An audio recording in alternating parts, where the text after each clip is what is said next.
Hey guys, welcome this channel. So देखिए, बहुत सारे क्वेश्चंस आ रहे हैं कि मेरे इतने अटेम्प्ट हैं, क्या मुझे मेंस के लिए प्रिपेयर करना चाहिए या नहीं, वगैरह वगैरह। तो देखिए, मैं स्टार्ट करता हूँ पहले डिफ़िकल्टी लेवल से। क्या डिफ़िकल्टी लेवल रहा है, ठीक है, और क्या मिस्टेक्स ज़्यादातर लोगों ने की है इंक्लूडिंग मी। मेरे कितने अटेम्प्ट रहे सब बताऊँगा, और सेफ अटेम्प्ट क्या हो सकते हैं।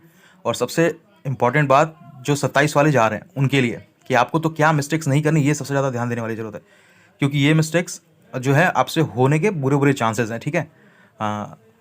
सो now we are going to start.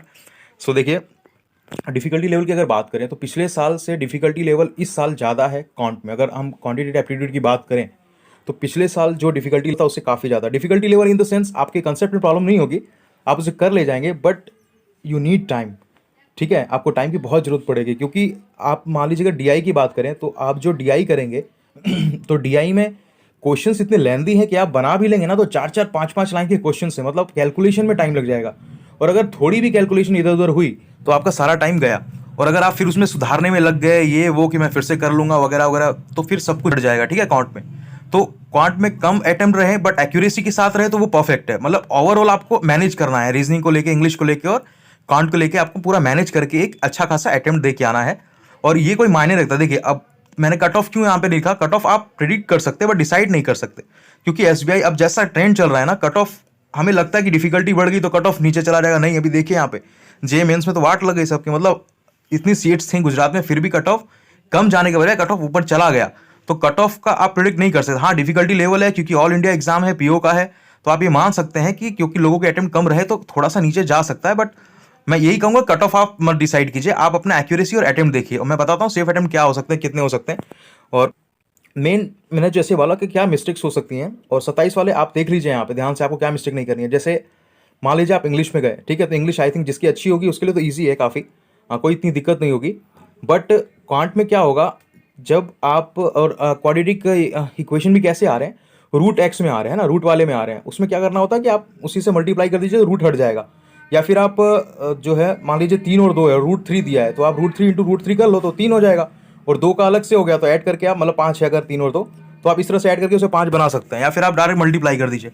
तो थोड़ा आप रूट वाले भी देख लीजिए। और डीआई में आपको यही कहूंगा कि अगर आपसे डीआई एक बार में ऐसा लगा कि आपसे नहीं बना या फिर आंसर नहीं आया, तो प्लीज उसे उधर ही स्किप कर दीजिए, छोड़िए उसे, आप अर्थमेटिक कर लीजिए। हालांकि अर्थमेटिक ठीक ठाक आ रहे हैं, आप उस पर ध्यान दीजिए। देखिए मेरा क्या हुआ, जो एक बुक वाली मेरे शिफ्ट में आई थी, शिफ्ट थर्ड 21 नवंबर, ठीक है, उसमें एटलस का और डिक्शनरी का कुछ था।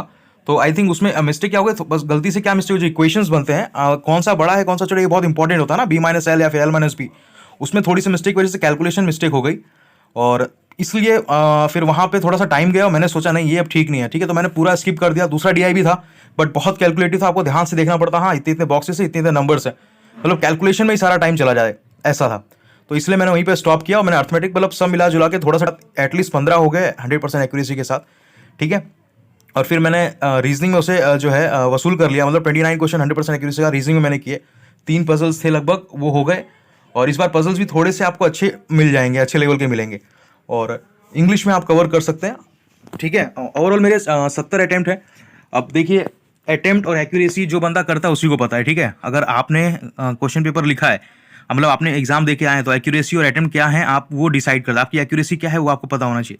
इंग्लिश में तो देखिए, आप ये मान के चल सकते हैं कि 2 से 3-4 इधर उधर हो जाते हैं।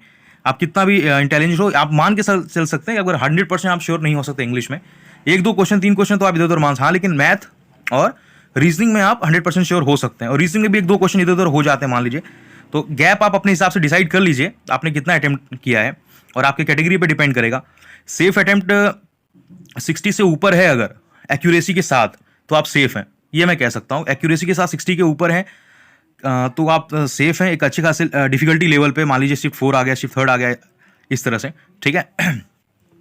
और जहाँ जहाँ तक का सवाल है कि मेंस के लिए प्रिपरेशन करनी चाहिए या नहीं, तो मेरे हिसाब से मेंस के लिए देखिए, आपका अटेम्प्ट कुछ भी रहा हो, ठीक है, कुछ कह नहीं सकते हैं ना, आपकी एक्यूरेसी पे डिपेंड करता है। आप आराम से, अगर आपकी एक्यूरेसी अच्छी खासी, तो आप आराम से 60 के ऊपर अटेम्प्ट है तो आप आराम से जो है पहुँच जाएंगे। तो फिर आप स्टार्ट करें, रिजल्ट वगैरह आने के बाद तो काफ़ी देर हो जाएगी, तो अभी से स्टार्ट कर दीजिए, ठीक है। अगर यहाँ पे इसमें नहीं तो IBPS PO में काम आएगा, IBPS क्लर्क में काम आएगा, कौन सा आपका, तो अगर एक लेवल ऊपर ही आप प्रिपेयर कर रहे हो तो क्या नुकसान है, कहीं ना कहीं तो आपको फायदा आने वाला है ना। तो फिर मेरे हिसाब से आपके अटेम्प्ट कुछ भी हो, आपको मेंस के लिए बिल्कुल प्रिपेयर करना चाहिए, ठीक है। और 27 वालों के लिए मैं यही कहूँगा कि आप कितने सारे चैनल्स पे तो मेरे ख्याल से मेमोरी बेस्ड पेपर्स भी आ गए, तो आप वो 3-4 करके जाइए, आपको लेवल का अंदाज़ा लग जाएगा। और एक पूरा स्ट्रैटेजी बना के जाइए कि क्या होना चाहिए। अगर आपको इतना टाइम, मतलब आप इतना टाइम देते हो, नहीं हो पाता है, तो फिर ठीक है, छोड़िए उसको, दूसरा कीजिए, दूसरे पे फोकस कीजिए, ठीक है। और ये तो रिजल्ट पे ही डिपेंड करेगा कि होना है कि नहीं होना है, क्योंकि आपको क्या भी लगे, बट कहीं ना कहीं फाइनल रिजल्ट ही डिसाइड करने वाला है, ठीक है, चाहे आप हो चाहे मैं हूँ, कोई भी हो। So best of luck, okay. और देख लीजिएगा इस हिसाब से, और अटेम्प्ट्स का टेंशन मत लीजिए, एक्यूरेसी पे फोकस कीजिए, और जो है आपके सॉरी मेंस पे फोकस कीजिए, ठीक है, कुछ भी रहा हो, हर जगह काम आने वाला है। Okay, thank you so much.